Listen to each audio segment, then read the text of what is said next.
I have a great time with my life, and I want to share it. I love living. I think that's infectious. It's something that you can't fake.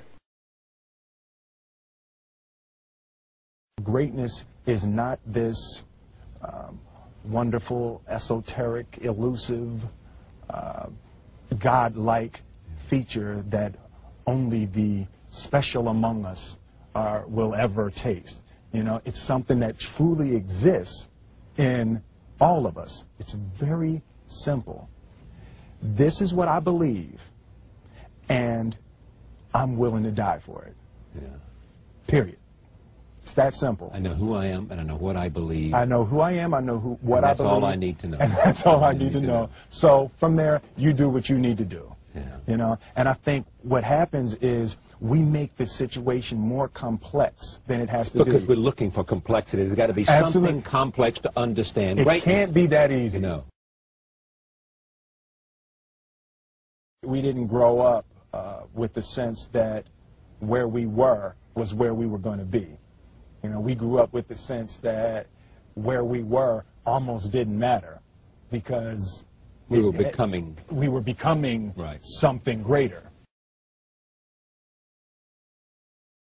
The separation of talent and skill is one of the greatest misunderstood concepts for people who are trying to excel, who have dreams, that want to do things. Talent you have naturally. Skill is only developed by hours and hours and hours of beating on your craft. I've never really viewed myself as particularly talented. Where I excel is ridiculous, sickening work ethic. You know, while the other guy's sleeping, I'm working. While the other guy's eating, I'm working. There's no easy way around it. No matter how talented you are, your talent is going to fail you if you're not skilled. Mm-hmm. You know, if you don't study, if you don't work really hard and dedicate yourself to being better every single day, mm-hmm. you'll never be able to communicate with people, with your artistry, the way that you want. So the only thing that I see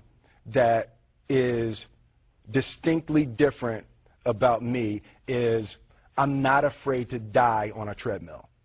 You might have more talent than me, you might be smarter than me, but if we get on the treadmill together, right, there's two things. You're getting off first, or I'm going to die. It's really that simple. One summer, his dad tore down a brick wall on the front of his business and told 12-year-old Will and his 9-year-old brother to rebuild it, a job they said was impossible. It took them 1.5 years, but they did it. And he said, now don't you ever tell me it's something that you can't do. You don't try to build a wall. You don't set out to build a wall. You don't say, I'm going to build the biggest, baddest, greatest wall that's ever been built. You don't start there. You say, I'm going to lay this brick as perfectly as a brick can be laid. Yeah. And you do that every single day. And soon you have a wall. And soon you have a wall. You know, it's an idea that my grandmother always had, that you know, if you're going to be here, then there's a necessity to make a difference. She always instilled the responsibility, the spiritual responsibility that you have to make every group you come in contact with better.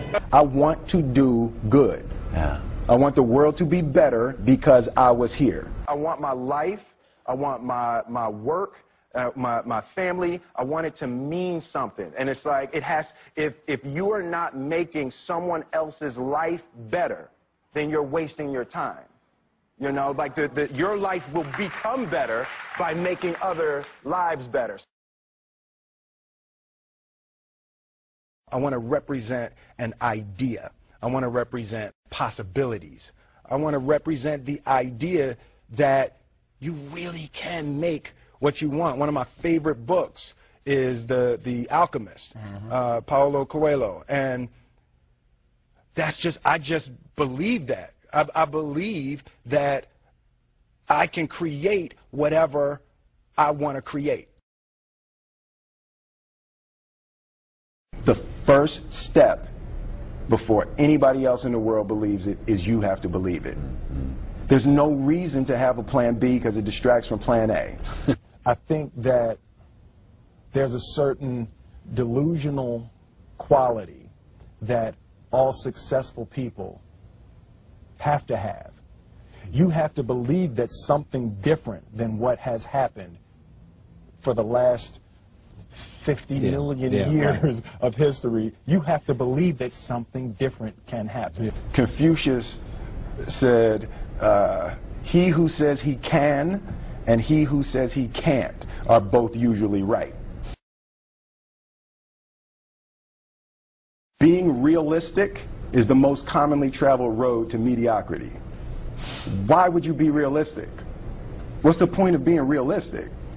Just put up a barrier. Yeah, I'm going to do it. It's done. It's already done. The second I decide it's done, it's already done. So now we just got to wait for y'all to see. It's unrealistic to walk in a room and flip a switch and lights come on. That's unrealistic. Fortunately, Edison didn't think so. It's unrealistic to think you're going to bend a piece of metal and fly people over an ocean in that metal. That's unrealistic. But fortunately, the Wright brothers and others didn't believe that. And it just seems like such a ridiculous idea to me to embrace the idea that it's not going to happen and that's not real for that to happen. As soon as you say it, now you just made that real.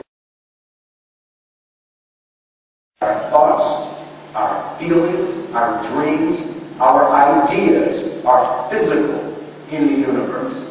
That if we dream something, if we picture something, if we commit ourselves to it, that is a physical thrust towards realization that we can put into the universe. That the universe is not a thing that's going to push us around. That the world and people and situations are not something that are going to push us around. That we are going to bend the universe and command and demand that the universe become what we want it to be. I study the patterns of the universe. There's a redemptive power that making a choice has, you know, rather than feeling like you're at effect to all the things that are happening. Make a choice, right? You just decide what it's going to be, who you're going to be, how you're going to do it. Just decide. And then from that point, the universe is going to get out your way. It's like it's water. It wants to move and go around stuff. You know. There's a flow of the universe that I've grown to know just how to go with it. I realize that to have the level of success that I want to have, it's difficult to spread it out and do multiple things. It takes such a desperate, obsessive focus. You really got to focus with all of your fiber and all of your heart and all of your creativity.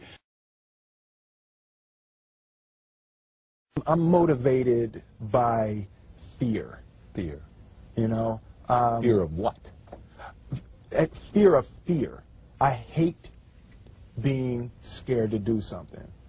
And I think what developed in my early days was the attitude that I started attacking things that I was scared of. It was Franklin Roosevelt said the only fear you have to fear is fear itself. Absolutely. Remember that? Absolutely. Yeah. You can't be scared to die for the truth. The truth is the only thing that's ever going to be constant.